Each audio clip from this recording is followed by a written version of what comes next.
नमस्कार दोस्तों, मैं हूँ आपका अंकित सिंह और आज हमारे साथ है विपुल प्रताप सिंह। नमस्कार दोस्तों। ये कस्टम में PA2 कमिश्नर हैं। तो ये आज हम इनसे जानेंगे कि कौन सा एग्ज़ाम क्रैक करके इन्होंने ये पोस्ट हासिल की और आज कस्टम में जॉब कर रही है।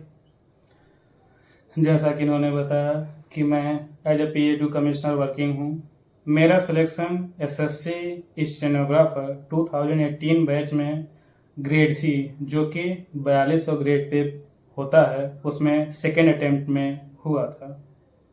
ओके, तो मैं आपसे ये जानना चाहूँगा कि इस दौर में जब इस एस्पायरेंट को कई साल लग जाते हैं एग्ज़ाम को क्रैक करने में, तो आपने दूसरी बार में एग्ज़ाम क्रैक किया, तो ऐसी कौन सी स्ट्रेटजी फॉलो किया जो आपको अदर कैंडिडेट से अलग करता है? First and foremost thing which I would like to focus on, आप कोई भी एग्ज़ाम देने जा रहे हो तो सबसे पहले आप उस एग्ज़ाम को समझो। गांधी जी जब अफ्रीका से इंडिया आए थे तो उन्होंने सबसे पहले साल भर पूरे देश में भ्रमण किया, देश को समझा।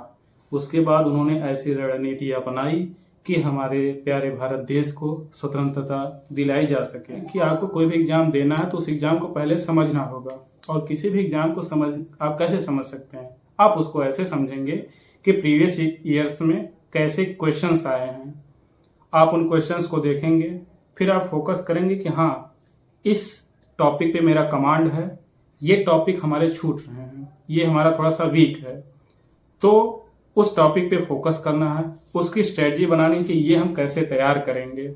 अगर आप ऐसा करते हैं तो आप बाय डिफॉल्ट अदर स्टूडेंट्स से थोड़ा सा एज पा जाएंगे, थोड़ा सा आगे बढ़ जाएंगे।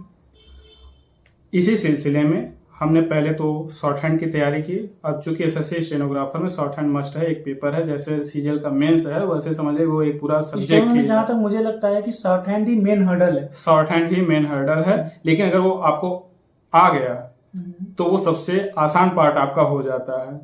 फिर रिटन पार्ट आता है, तो रिटन पार्ट के लिए हमने देखा कि इसमें 100 नंबर की इंग्लिश आती है, तो हमने फुल फोकस किया कि इंग्लिश को पहले अच्छे से तैयार किया जाए। उसके लिए हमने इंग्लिश की इंडिविजुअल बैच ली, और देखिए एक साल हमने शॉर्ट हैंड की तैयारी की, एक साल इंग्लिश फुल फोकस किया, फिर हमने टेस्ट सीरीज ज्वाइन कर ली। 2016 बैच में कट ऑफ गई थी 107.75, और हमारे ही कोचिंग के और 2016 बैच के एक बच्चे का सिलेक्शन 135 नंबर पे मिनिस्ट्री ऑफ एक्सटर्नल अफेयर में हुआ था। तो हमने सोचा अगर इसी राउंड में हमारे नंबर रहते हैं तो एक अच्छा पोस्ट हमें भी मिल जाएगा। हमने मेहनत करके स्ट्रेटजी बना के 136 नंबर लाए। लक बाई चांस उस साल कट ऑफ चला गया आपका 134.5, और हमारे क्योंकि 136 नंबर थे, ये प्री कट ऑफ था जो हमने बताया। फाइनल गए थे 138, हमारा सिलेक्शन हुआ नहीं। फिर नेक्स्ट ईयर हमने और मेहनत की, नंबर लाए 152, और हमारा आसानी से सिलेक्शन आपका ये ग्रेड पे 4200 में हो गया। उस टाइम पे तो आपकी ये इनकी जर्नी थी, कैसा स्ट्रेटजी इन्होंने फॉलो किया। तो अभी आप ऑफिस में काम कर रहे हैं और किसी एग्जाम पे भी फोकस कर रहे हैं, या फिर अभी हो गया आपका कि आपको सेटल होना है लाइफ में? अब देखिए गवर्नमेंट जॉब है तो काम तो करना पड़ेगा, ऐसा जैसा बाहर है कि काम नहीं करना पड़ता, ऐसा ये कुछ बहुत नहीं बड़ा मिथ है कि गवर्नमेंट के एम्प्लॉय काम नहीं करते हैं। ऐसा कुछ नहीं। अगर आपको जॉब के साथ कुछ करना है तो आपकी मेहनत थोड़ी सी बढ़ जाती है। ऑफिस आपका 10 to 6 चलता है, चूंकि हम लोग ग्रुप ए ऑफिसर वो भी काफी प्रमोट यानी कमिश्नर हो गए हैं, चीफ हो गए, चीफ कमिश्नर हो गए, उनके साथ रहना पड़ता है। तो उनकी एक आदत होती है, ऑफिस लेट तक रुकते हैं, 7 बजे 8 बजे तक, तो आपको थोड़ा सा लंच टाइम आपको यूटिलाइज करना पड़ता है। फिर उसके बाद आके आपको मेहनत करनी पड़ती है। इसलिए अगर आपको कोई और एग्जाम की तैयारी करनी है तो आपको थोड़ी सी मेहनत ज्यादा करनी पड़ेगी। आप भी as a excise inspector selected हैं तो आपको आइडिया होगा कि भाई काम तो करना पड़ता है। बिल्कुल बिल्कुल बिल्कुल। ओके, तो आगे का क्या प्लानिंग है आपका? एग्जाम की तैयारी जैसा कुछ सोच रहे हैं या फिर एसएससी? जैसा कि आपने पूछा कि आप आगे तैयारी क्या कर रहे हैं क्या नहीं, तो मैं आपको बताना चाहूँगा कि मैं अभी यूपीएससी की तैयारी कर रहा हूँ।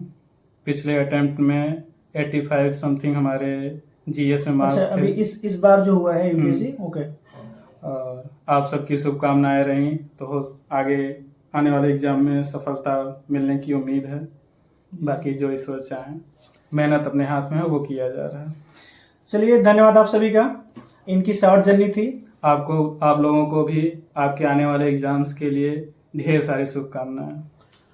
मिलते हैं नेक्स्ट वीडियो में, तब तक ध्यान रखिए आप सब अपना। धन्यवाद। जय श्री कृष्ण।